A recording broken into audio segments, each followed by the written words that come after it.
Those claps were for Oscar Isaac, who in 45 minutes gave the greatest performance the MCU has ever seen. Moon Knight Episode 5 is my favorite episode of the show so far, and even though I have one little nitpick with it, it does not actually take away from how good this episode was. At the end of Episode 4, Mark and Steven are in two separate Oscar Isaacs in a mental institution. No one knows what's going on, and then they're approached by the goddess Taharet. I believe that's how you pronounce her name. Sorry if that's wrong. And with that, we pick up with Episode 5. It is damn near impossible to talk about this episode in a non-spoiler way. But I'm going to do the best I can, so if for some odd reason you have not seen the episode yet, you're okay. I'll let you know when I start talking about spoilers. So if I ever sound too vague, or like I'm struggling to really get a thought to come across, that's because I'm trying not to spoil anything. Just giving you that disclaimer. This episode picks up right where Episode 4 left off. We get to see the rest of the Scream and on. And from there, Mark and Steven are thrown onto this adventure and they have to solve a problem before it's too late. And I will say, seeing Mark and Steven get to work together in this way is so fun, and it's something I didn't know I wanted to see. This episode is heartbreaking. The story deals with a lot of heavy stuff, and they do handle it in I don't want to say PG way, because they don't really skirt around it, but I think they handle it in the way Marvel Studios would handle it, where they try not to make it too insane. When you watch the episode, you'll see how they handle it. I think they do it really well. There are so many twists and turns and reveals in this episode that just make your heart sink, and Oscar Isaac kills it in this episode more so than he has in any of the other episodes, which he's been great in already. There is like a it's more like a 1 minute long sequence in this episode. That was the one where I was like, damn, this is the best thing the MCU's ever seen. Even though awards shows are stupid and pointless and no one really cares about them anymore, if Oscar Isaac doesn't get an Emmy nomination for his role in this show, I'm gonna burn the Emmys to the ground. This is probably the best episode of Marvel TV that I have seen since a few episodes of Daredevil. Let me say that again.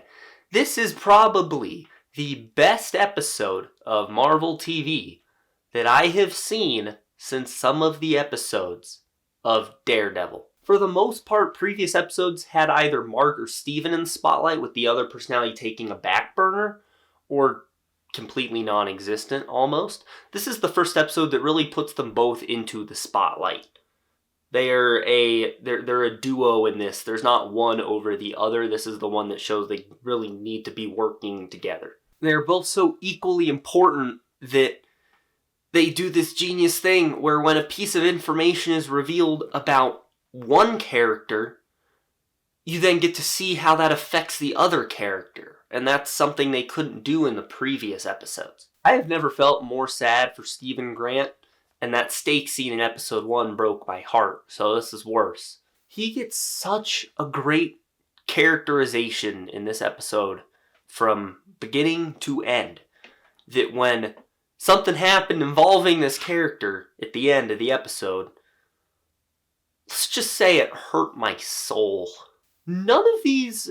I'd say the only other Disney Plus show that gets close to achieving what this episode achieved would be the Doctor Strange episode of What If. That was a great episode, one of the best stories the MCU has told. I'd say Moon Knight episode 5 and What If episode 4 they're hovering kind of around the range of the best MCU TV episodes. This might beat it. The only nitpick I have with this episode is that once again we barely see any Moon Knight. But when you see the episode, you will know why. The story doesn't really need too much Moon Knight. But I would have liked to see more than just the couple seconds of Moon Knight that we did see in this episode. So it is what it is. This might be the new gold standard for Disney Plus episodes, and I mean that. I am upset there's only one episode left. I am excited for the next episode, but I'm also worried because it does feel like they have a lot of stuff they have to wrap up in one episode, which is pretty par for the course for these Disney Plus shows, but we shall see. So far, they're 5 for 5. I trust they can go 6 for 6. Okay, that's my non-spoiler thoughts on Moon Knight Episode 5. So non-spoiler folks, go watch it, then come back and watch the spoiler section of this video, which I'm about to get into right now. This episode is the backstory episode. I obviously couldn't say that in the non-spoiler portion because it would give away what exactly is going down in this episode, where Taweret, or the hippo, as Mark calls her, kill the hippo, take the boat, which I thought was funny. She has to balance their souls against the feather, but they're unbalanced. And so she says, if they remain unbalanced, boom, the Duat's going to come and consume them.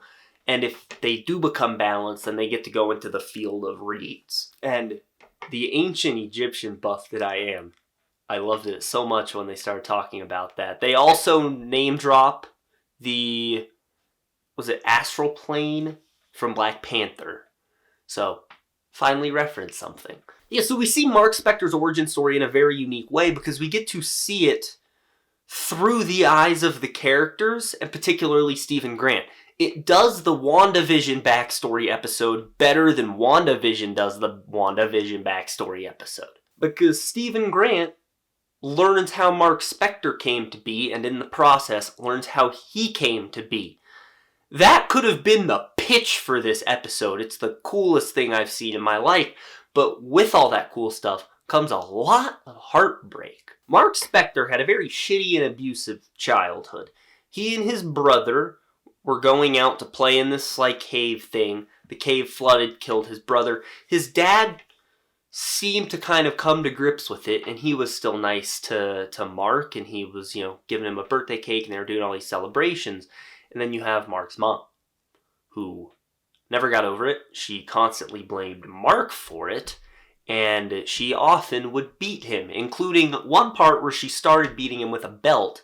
And then this is how I say that Marvel figured out how to do this while dealing with those heavy things and still, playing to the family-friendly stuff that they're really good at, is they have Steven watch, and Mark pulls him out of the room and says, you weren't meant to see that. That's why you exist. Basically, that's what he says. And I'm like, oh, that's so genius.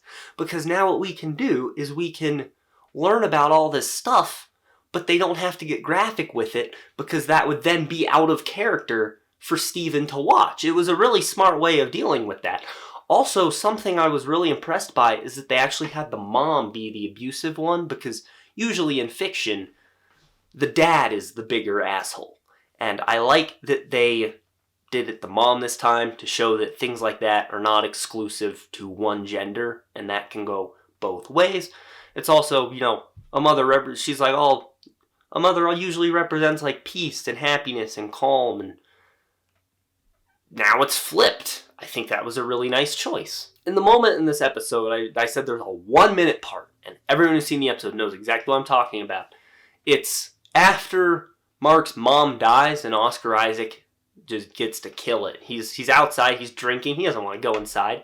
But then he breaks down, because even though she's a horrible person, still his mom, he just lost his mom. And he takes that cap thing, which I don't want to butcher the pronunciation, so I'll put it on screen. But he takes that little Jewish cap thing, and we finally get a reference to his Jewish heritage, which is nice. And he's slamming on the ground, he's slapping the ground. And we get this shot, which is nice. And then he flips to Steven. And it's so good. And then Steven gets up, he's like, where am I? He picks up his phone to call his mom, and he's like, hey, it happened again. I'm like, oh, but it doesn't stop there, because the episode gets crazier. Mark and Steven are dead. Which is honestly not what I thought. I thought they were trapped somewhere and they were still alive. No, they are dead. And they said it turned into a hospital in their mind because the Duat is so complex for someone to process that they tend to change it into something that makes more sense in their mind. And I was like, okay, I vibe with that. I'm cool with that. But yeah, so they are dead. And as I mentioned, they're trying to get to the field of reeds. The souls won't balance, and they don't balance. And so Mark starts getting attacked by the souls of the Duat who are trying to yank him down into the sand, and Steven finally gets to kick some true ass. I don't mean just the Mr. Knight ass when he's got superpowers. I mean just normal boring old Stephen Grant. And he has this great line where he says something along the lines of, "You can do this, Mark. And since I'm you, I can do this too." And he goes and beats up all the guys. Smiling from ear to ear. It was so beautiful.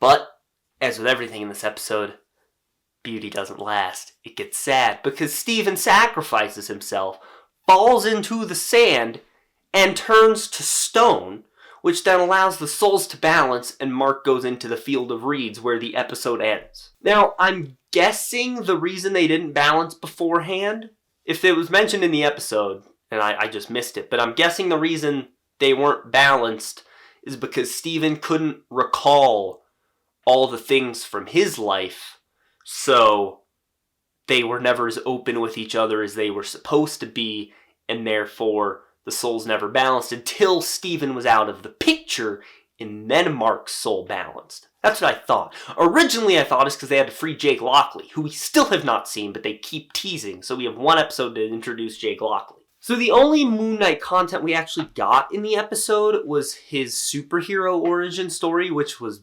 visually breathtaking, where they name drop Bushman, who any Moon Knight comic fans would know of Bushman, and confirm Mark probably killed Layla's father. And he's in this tomb about to put a bullet in his head. Dark episode. And then Khonshu's like, "Hey, why don't you be my avatar and I'll save you, but you gotta do some stuff for me." And he's like, "Okay."